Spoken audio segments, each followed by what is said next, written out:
I think sometimes you need to know when to call it quits and just be like, you know what, this is not working. I still feel like, On the Real is a great show.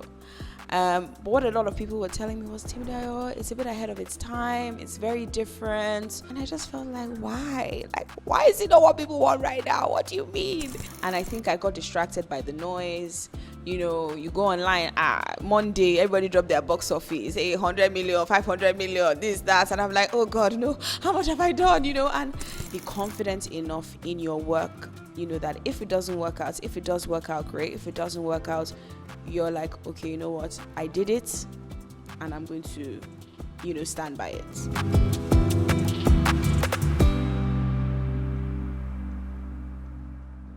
Hello. Hi guys. Welcome to Real Talk with Ted.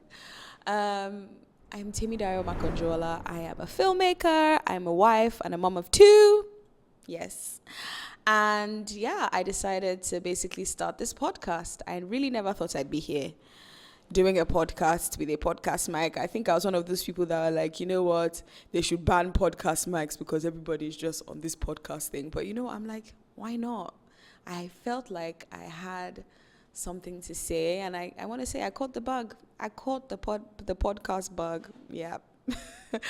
I felt like I had something to say, I've been making movies, I've been doing TV and film for 10 years now, and it's gotten to a point now where I felt like I really wanted to engage with people outside of, I guess, my close circle, and I really wanted to talk more about my journey and what it's been like for me, and I'm hoping that, I could help anyone or I could engage anyone and, make it just really fun and interesting. Even if you don't learn anything specifically, at least maybe you'd have a little bit of entertainment from my awkward nervousness that you usually will probably see a lot on this screen. And yeah, let's go at it. I've been wanting to do this for some time. Obviously, this is my intro episode, so I'm doing this by myself today, but over time, I'm going to meet with some really cool, talented female filmmakers because I'm all about women in power, women doing their thing. And so, yeah, there's going to be a lot of cool discussions with some really cool people. So stay tuned. Stay tuned. I feel like stay tuned is really like an old TV thing. So excuse me if I go into the old school presenter mood because, maybe that's kind of what I'm used to. But yeah, I guess as we go on, I'll get more and more comfortable and we'll keep doing this. Yeah, so here I am doing this podcast. And funny enough, my mom and I have actually filmed a few episodes before this. I guess it's a different vibe when you have someone next to you and you guys are kind of just gisting in front of a camera. But today it's just me. Yes, me. I guess I wanted to tell you guys a bit about myself. Who am I? Who is Timidayo? I'm a filmmaker. I said I'm a wife. I'm a mom of 2. I've been married for almost 6 years. And I have 2 kids. They're so cute, but also a lot. They're 5 and 3, and 2 boys. And I've been making movies and making, TV. I've been in TV and film for 10 years. Started my career in 2015 at Ebony Life, and it's basically been a whirlwind since then. And to be honest, it's like really, really great that I've been able to do all that I've done in the last 10 years. When I think about, like all the movies I've produced, the series that I've produced, it's really been like a journey. And I'm really proud of myself that I stuck to it and I stayed in it, because I think, to be honest, you can't really be a filmmaker if you don't really like it, because it's really hard. Aside from filmmaking all over the world is hard, but being a filmmaker in Nigeria is very hard. And so if you don't like filmmaking and you're not really into it, I don't see how you would do it for as long as I've done it, as long as a lot of people have done it. So when you see filmmakers in Nigeria, they are very passionate about what they do, and that is why they do what they do. Not because, there's so much money in the game, because really, to be honest, there isn't. So yeah, super passionate about film, about telling stories, about telling all kinds of stories. I've gone from making romantic comedy movies to like deep thriller type of very edge on your seat movies and TV series. So over time, I've had a lot of fun telling all kinds of stories. And I think without having that experience, I wouldn't have gotten to the point where I am now, which is, recently I've kind of tried to turn,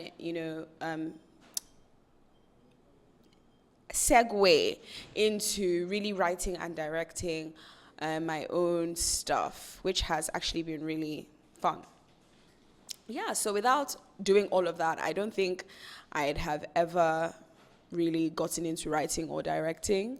I think I remember when I was, how old was I? I think I was probably like 19. No, I think I was maybe 20. I had just graduated university, and then I started writing this book. I had all this free time and I was looking for a job. And then I started writing this book, and I actually found the first draft of, I think it was like 3 chapters or something. I found the first draft the other day when I was going through some of my old stuff. And I was reading it and I was like, wow, I could have been an author, if I had stuck to it. But I think novels are good, but they're very long form.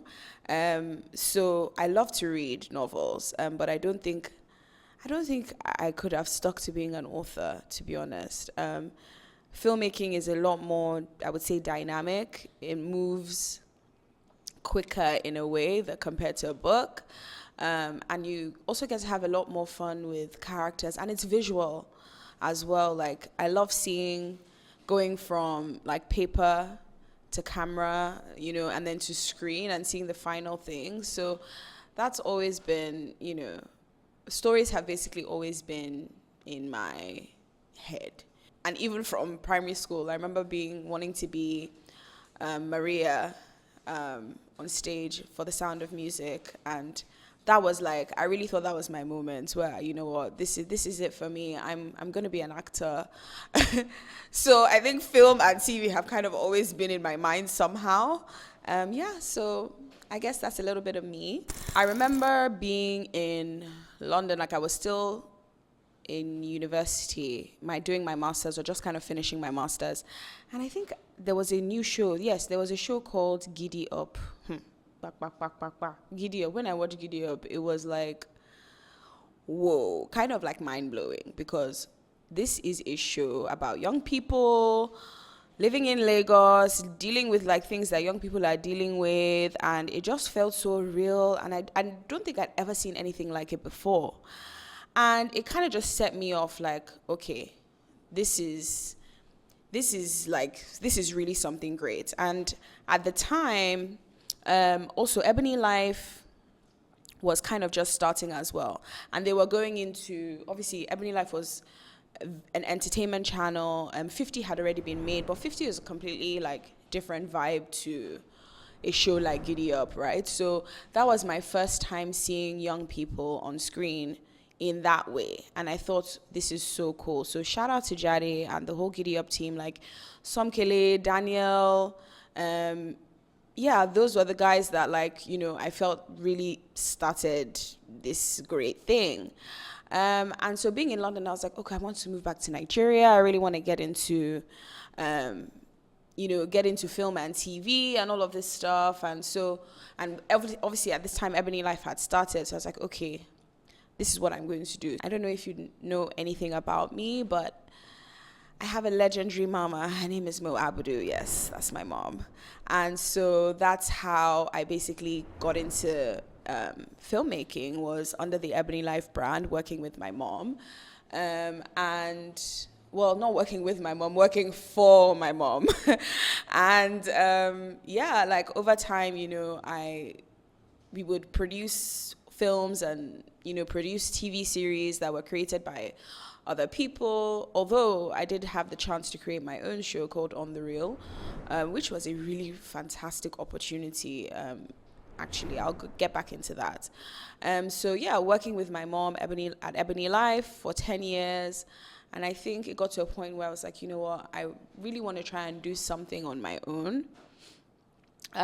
Because, we'll get into it, but working with your mom, working in a big company like Ebony Life, it's not really about you, it's about the company, and it's about, where the company is going, and, you have to follow suit, and that's great, but as a storyteller, and as I felt like I really had something to say, I really felt it was important for me to try and find my own rhythm and my own voice outside of the Ebony Life space.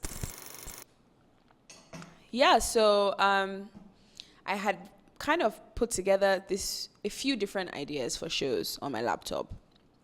And so after working at Ebony Life for a little bit and working on Wedding Party and all of that, I was like, okay, I have this show that I really want to make, and so my mom basically looked at the outline, Auntie Priz as well. Priz was there. Obviously, she was working at Ebony Life at the time, so we looked at the show. It's called On the Real. And, they were like, I was like, look, you guys don't really have anything for like young people, right? So, I think we should try the show out. And so we basically got the green light from our CEO, and she was like, okay, let's do it. So we started putting it together, and it was short form. So 6 episodes, about 10 minutes each. And so we met with a few different people to write and direct. Eventually, we met with Tamara, and she basically wrote the first season.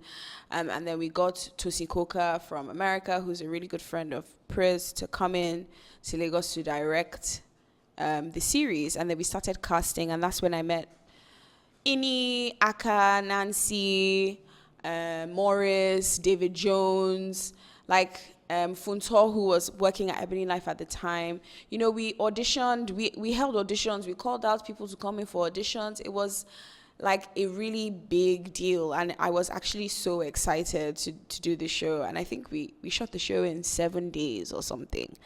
And this was my first time producing my own, basically like on my own. Obviously, I had a supervising producer. Priz was my supervising producer at the time, and Tosin was there, and we had all this crew. That's when I met ID, and a lot of people that I know now is from the On the Real set. And it was crazy, guys. Like, if you ask, I'm actually gonna bring back the On the Real crew. I'm going to bring them back so we can talk a little bit about what that first season was like. That was my first intro into no sleep shooting. I think one day we shot like 24 hours. Like, we did not sleep.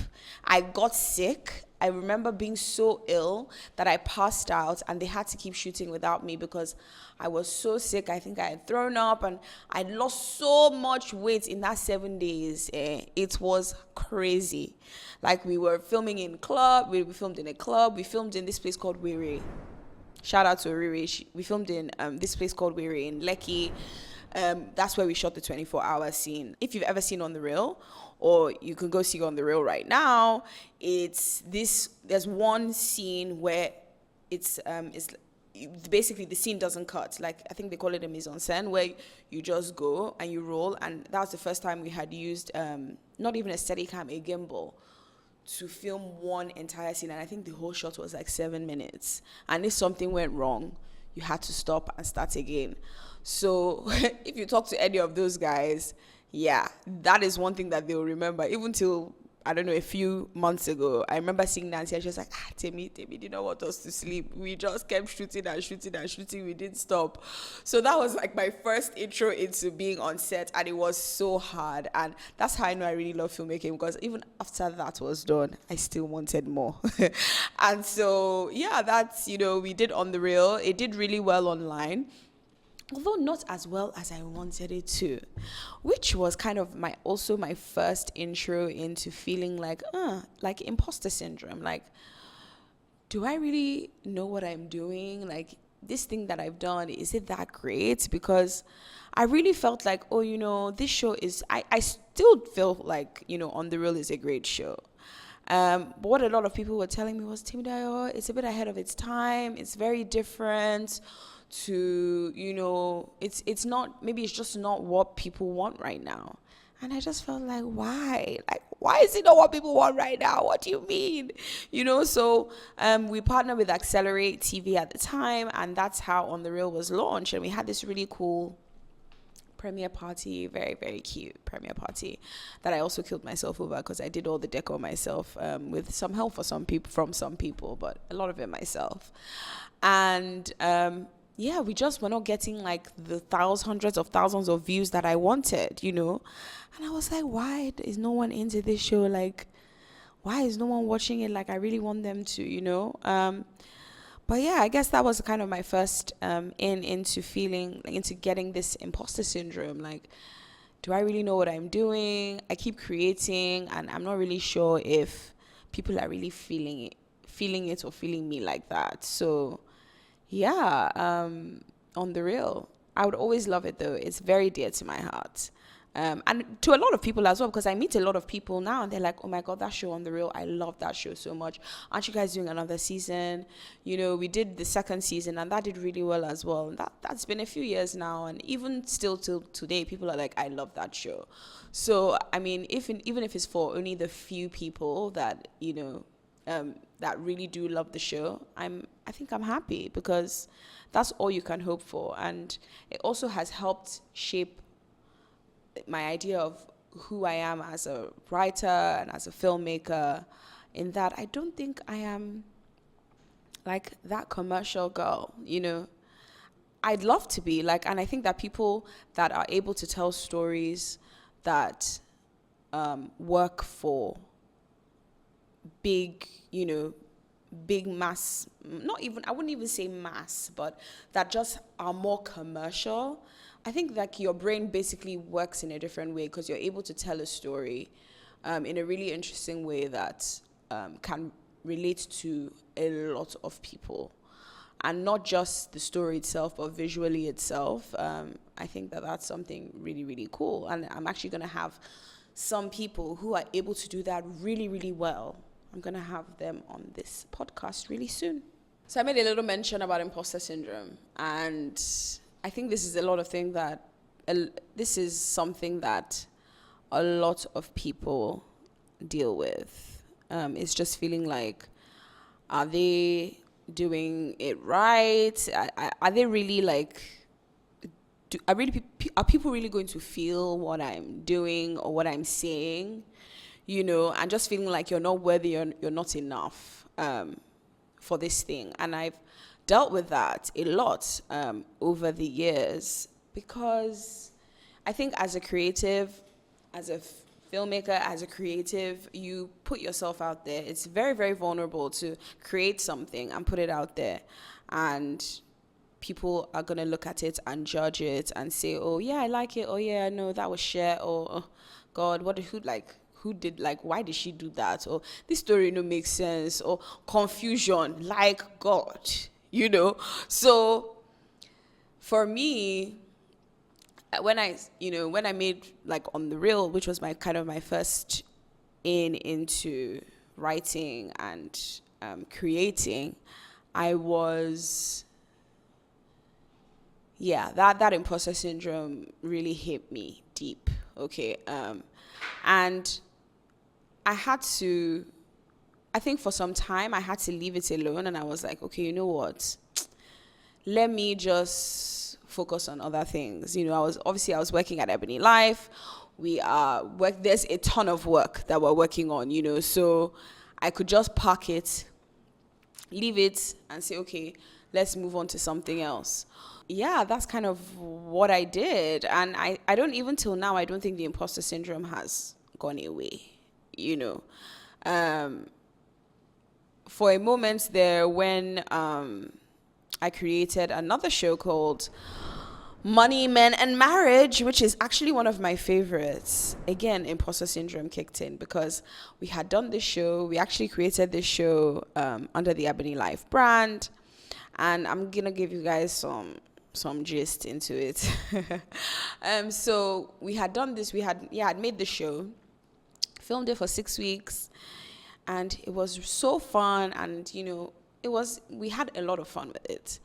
And then, we're editing it and doing all of that. And, our CEO sees it and she wasn't really feeling it like that. She was just like, Timida, I don't know about this show. Like, it's quite different to basically, it's quite different to anything that we've done before. And I'm not sure if it's for the channel. And I was bummed. I was like, so that means this show is rubbish. How can this show be rubbish, God? I just felt like, what are we going to do? Like, so this show is just going to park. It's just going to sit on a hard drive. Nothing is going to happen to it. Like, it was quite heartbreaking. And then at the time, I think we also tried to sell the show. And the feedback we got from the streamer at the time was, no, it's really not good quality. It's really just not that great, blah, blah, blah. So that was really hard for me because we had created that show and shot it, and the community that we had even built from that show was so great, like on set, with the crew. Basically, that house in MMM that you see, right? There are 3 houses and in that compound, and the crew basically lived there for 6 weeks. And we also filmed there. And, what you find in filmmaking or filmmaking in Nigeria, what generally is crew becomes family because these are the people that you spend so long with. And, from colleagues, they become your friends. You get to know their family. You get to know a lot about these people. So, it was really a great time for us. And then we made the show and it was like, oh, no, it's not really working. It doesn't look good, this, that. So I had to just swallow that one and say, okay, well, maybe what I've done is not nice. And, I'm just going to have to figure something else out. And then in 2020, at the end of 2020 into 2021, I was like, no, you know what? Like, I want to release this show on YouTube. And I spoke to my mom and I was like, look, since you don't like the show, and, you didn't like the show at the time and all of that, I really would like to take the show and release it on YouTube under my production company. And she was like, okay, you know what? Like, sure, like, let's try it. Obviously, if you do this, whether people like it or whether they don't, it's going to be on you. And I was like, yeah, sure, And I think also as a filmmaker or as a creative, you need to know where you stand with your art. So you need to stand by your art, basically. You can't create something and then be like, and run away from it. You did it, you stand by it, you put it out there. If people like it, great. If they don't like it, you should be able to confidently stand by it. And I think I was okay to stand by it, whether people would like it or they wouldn't. And so, we dropped the show on YouTube and it did well. Shockingly. It did so well. And I think for me, that was like, okay. Like, I could kind of breathe and be like, okay, you know what? It worked. What we were trying to say with that show was, okay, yes, you're young, you're in Lagos, you're dating. It's all about men, it's all about money, it's all about marriage. You have 5 friends who are, just dating and having fun. And, at the same time, there's also lessons learned in there. And it worked. And the views, okay, we didn't get 1 million views, but we were getting hundreds of thousands of views. Till today, people are still commenting and, messaging and asking when is the next season of MMM. So if you're out there, if you got money, you're looking to invest, let's make a season 2. No, but seriously, that's on my to-do list, making another season of MMM, because it's just one of those things that I feel like it's a gem and, it shouldn't just be lost. So, if you're going through imposter syndrome, you have imposter syndrome, or, you're feeling like you're not enough, you're not, you don't have the confidence that you are looking for, you don't have the confidence that you feel you need, whatever space that you're in, I think it's just important to like look within, look at your work, share it with a few people, because I didn't just have the confidence that MMM was great on my own.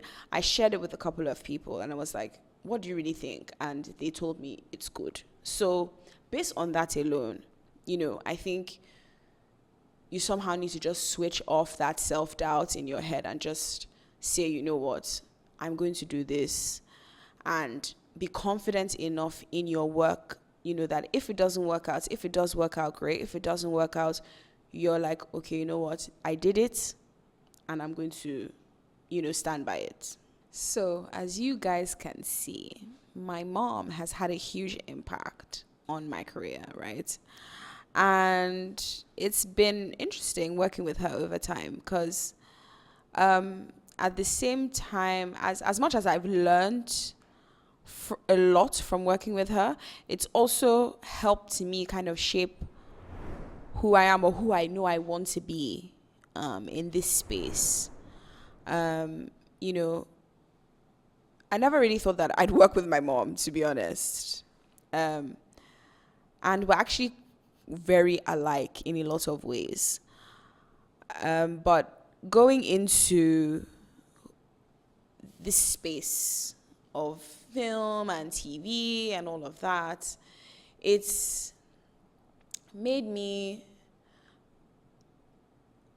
definitely shaped me, and it's helped me understand the ins and outs of the industry in a way that I don't know if a lot of people might not understand it, because I work with her and she gives me the intels on a lot of things, and as much as I also see the intels as well, I somehow feel like, me too, I want to have my own way into figuring out some things.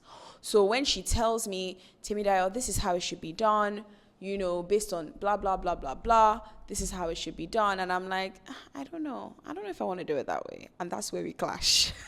Because she's like, I'm giving you advice. I'm telling you what it needs to be. And you don't want to listen. And I'm like, it's not like I don't want to listen. I just feel like we should try it this way. And look, if we did everything the way she wanted, I don't think that some things would exist right now, And I think it's important to, when you're relating with, older or more experienced people, is you have to know what advice to take and what to keep for yourself, and, what you're going to do for your own self. Because if you take the advice of everything someone else told you, I don't know what part of you is in that. I think it's important to know who you are, sometimes to trust your instincts. And your instinct might not always be right. But some of these, like my mom, she's made mistakes. She's made mistakes and she's learned from her mistakes. And I think it's okay for me to make mistakes and learn from my mistakes as well. So, kind of that whole MMM situation and releasing it and it doing well and all of that. And then Blood Sisters. So Blood Sisters, I created the idea of Blood Sisters, and we had actually done a whole writer's room. Like, you meet some people, there's a few people that were in that original first writer's room of Blood Sisters.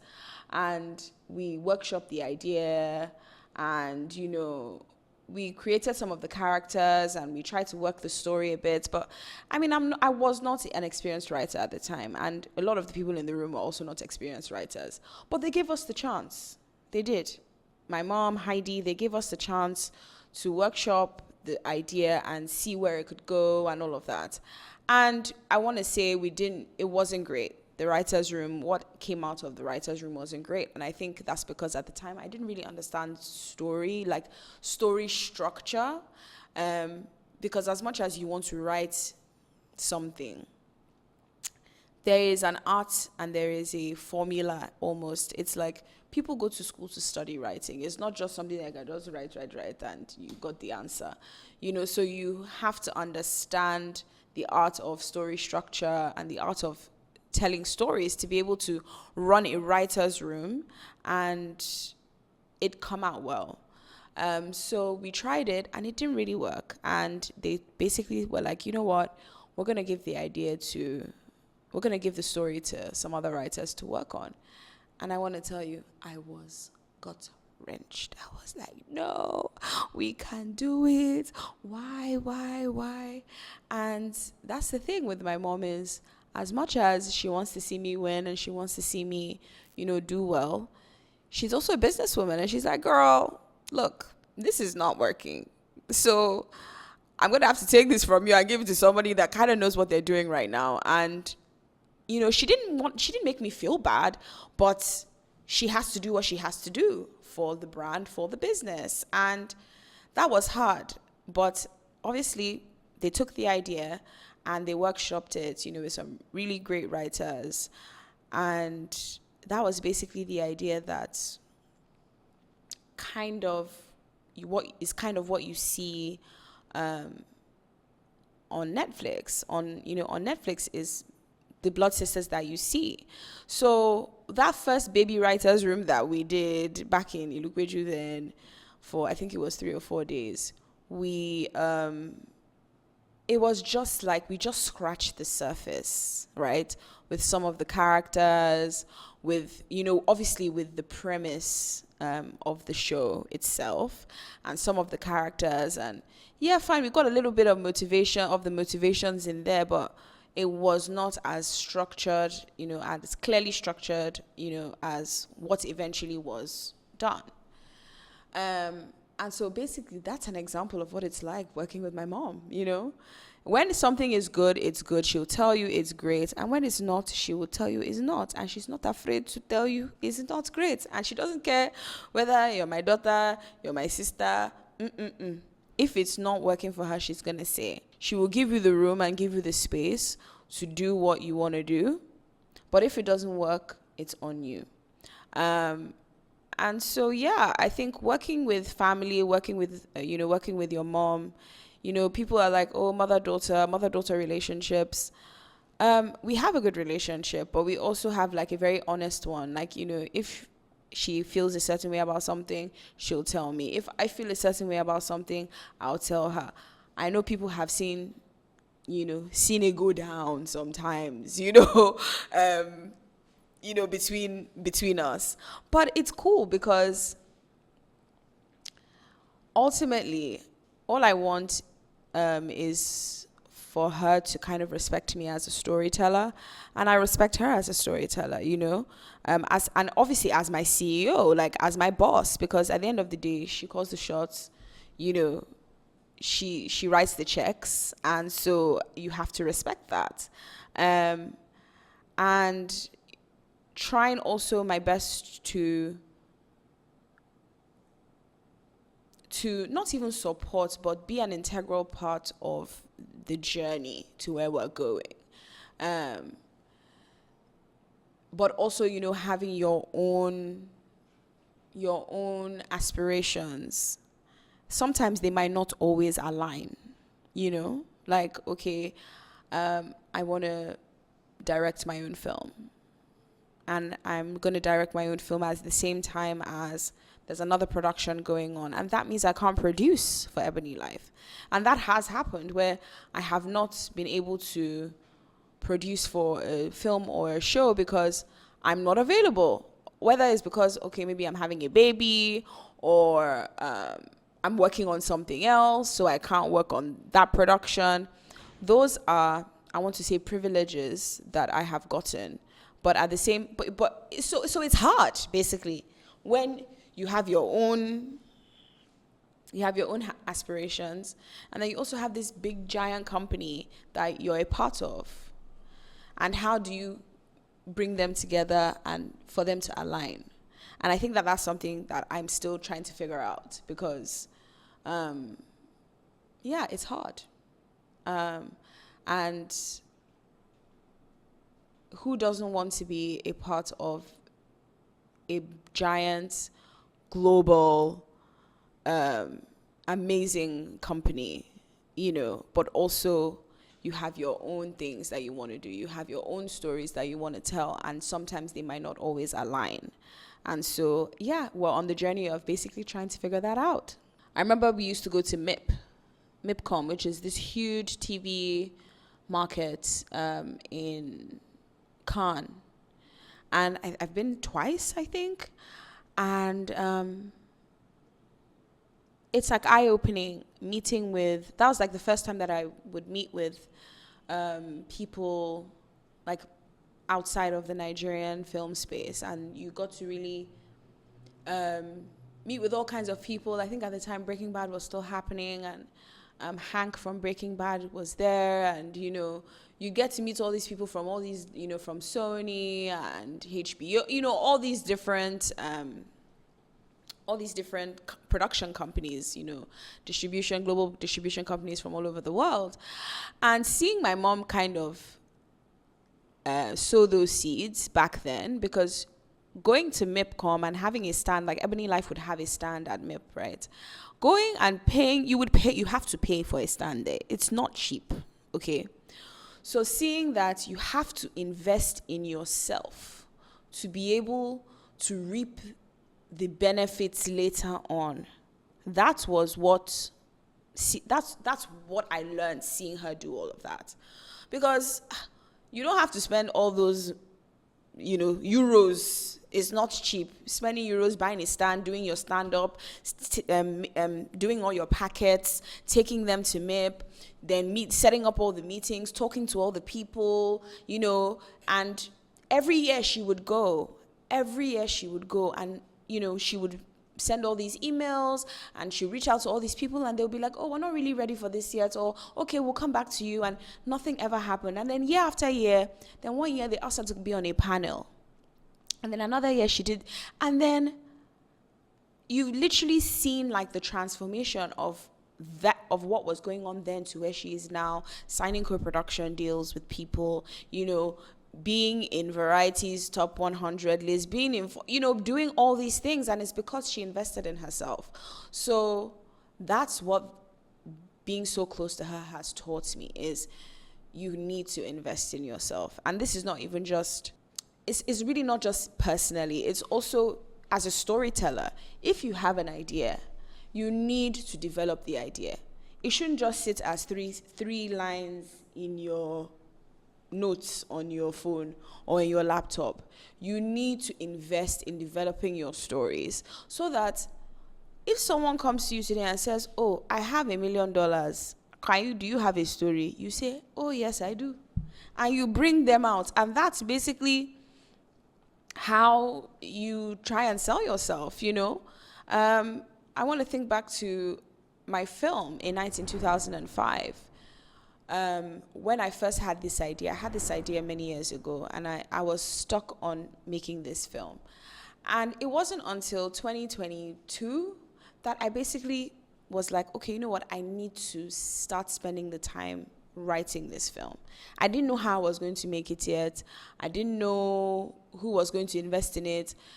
I just knew I wanted to make this film. I was going to do it.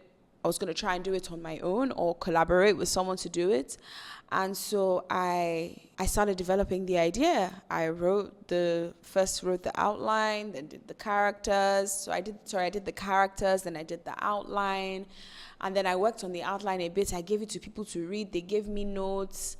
Eventually, I went on to writing the script. I think I wrote 8 drafts. Eventually, before we made the film, I think I wrote 9.5 drafts or something. Maybe that last draft was a few tweaks here and there. But I just think that if I didn't start developing the idea when I did, and so I wouldn't have shaped what I wanted to see on screen before other people could come in and start trying to maybe change things. So I think it's really important as a writer, as a creator, as a creative, if you have a story idea, if you're not a writer, find a writer to write it. Have like a layout. You have some kind of plan of what you're trying to do and what you're trying to achieve. And yeah, that's what I've learned from working with my mom. That's one of the biggest things I've learned with working with my mom is, if you have something, you need to invest in your stories, you need to invest in your ideas. Don't just have one paragraph and say, oh yes, I have ideas. Work on your pitch decks. Even if you're not sending them to anyone, have them on your system, have them there, so that if someone comes today and says, oh, I want to invest, don't worry, I have 3 or 4 or 5 stories and they are already laid out and detailed, then those people will take you serious. They'll be like, okay, this one, she has a plan or he has a plan. So if that's any kind of advice that I'd give to any storyteller or any filmmaker, is prepare ahead of time. Prepare. Don't just be like, oh, I don't have money, so I'm not working on it. That's not how it works. So if that's anything I'd say to you, is prepare. I think sometimes you need to know when to call it quits and just be like, you know what, this is not working. Okay, so for example, another example, my film, In Night to 2005. This film is a film very dear to my heart, and it's a very special film with a very, very important message.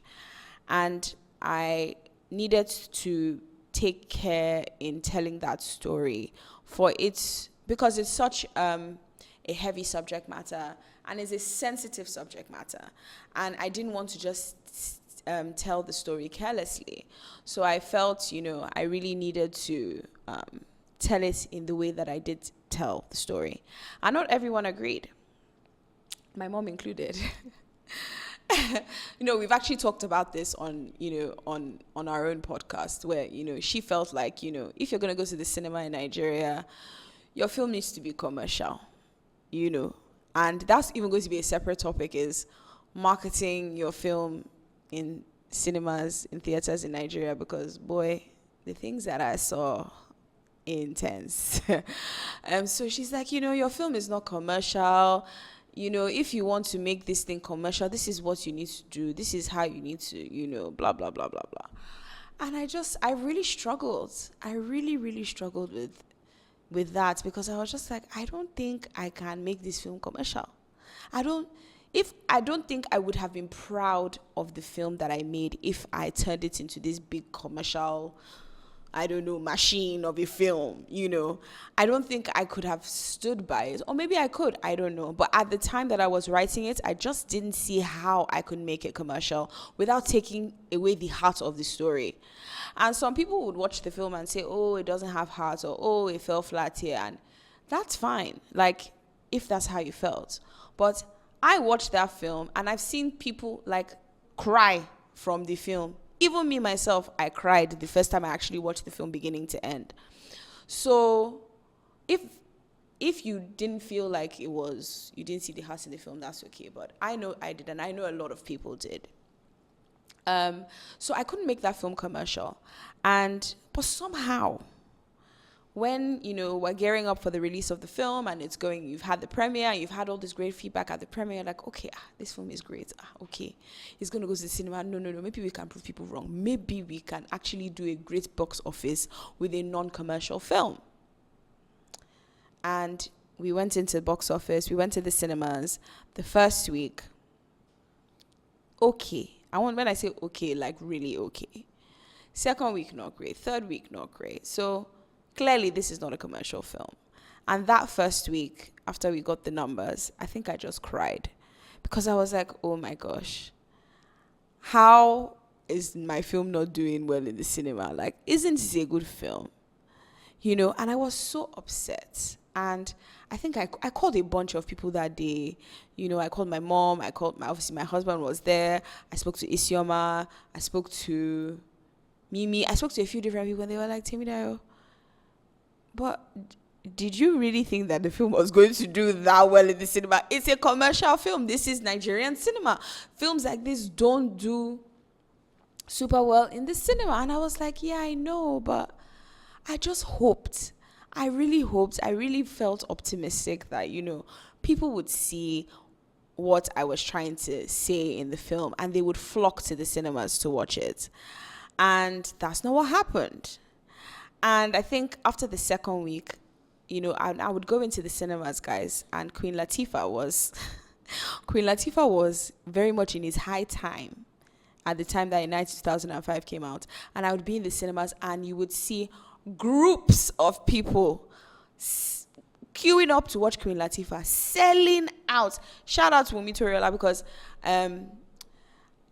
I met her for the first time at that cinema, in the cinemas, and I basically went up to her and I introduced myself, and I was like, oh, my film is coming out, and she was so gracious and so nice, and she, at some point, she even started recommending my film to people, actually, guys.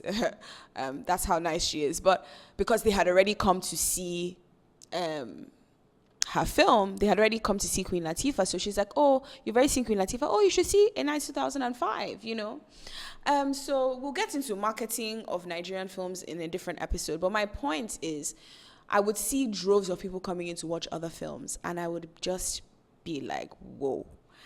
You know what? Not a tear. The realization that this is bigger than me. This is bigger than me. Let me just take what I can take, and let me be grateful for that.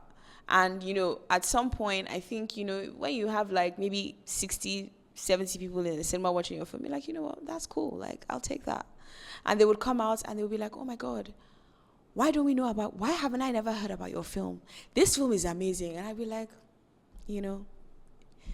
And so knowing when to stop and say, you know what, I don't need to try and market this film too much, because it's bigger than me now. It's over.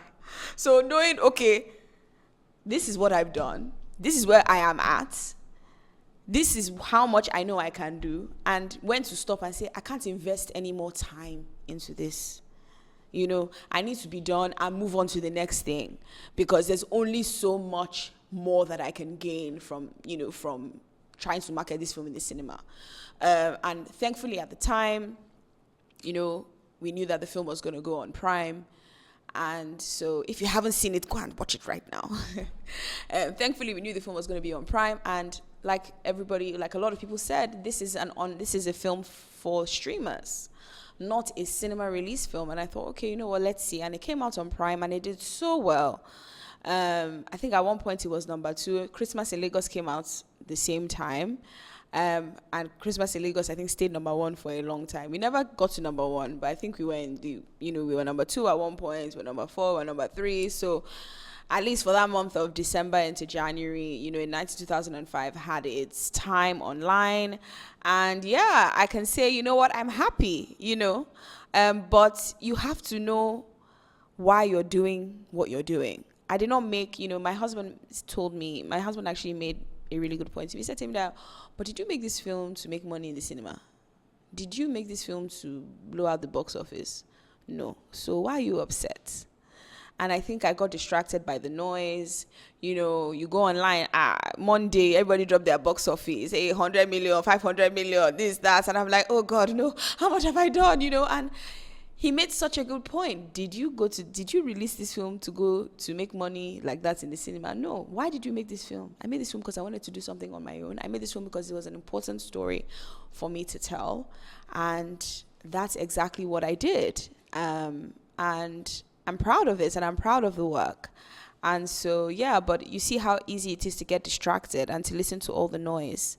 It's so easy to do that. So you have to keep reminding yourself of why you are doing what you're doing, and be confident again in what you have done. I think that that's really important. It's been great. I really enjoyed talking to you guys today, because it's kind of the first time where I'm recapping everything that's happened over time. I don't think, obviously, we've covered everything, but that's why I'm doing this podcast, right? Because we'll get to know more about each other over time. And another thing I'd like to say, aside having my mom, as a big influence in my career, I've had a lot of people influence my career. People like Heidi Uiz, who has been with Ebony Life since the beginning, Priz, my business partner Isioma, who else? My husband has been has made a huge impact on my career, because he's the person that I constantly bounce ideas off of. And recently as well, he's like, look, do you want me to tell you the truth, or do you just want me to smile and say you love it? I love it. And I'm like, no, tell me the truth, even though that's always hard to hear.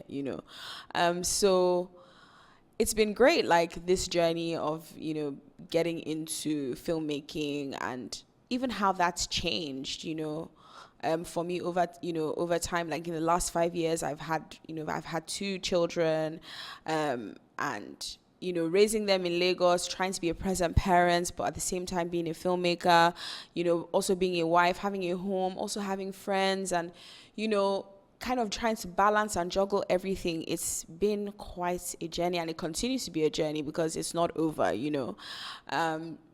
Last year I got the opportunity to go to LA for 5 weeks for a program.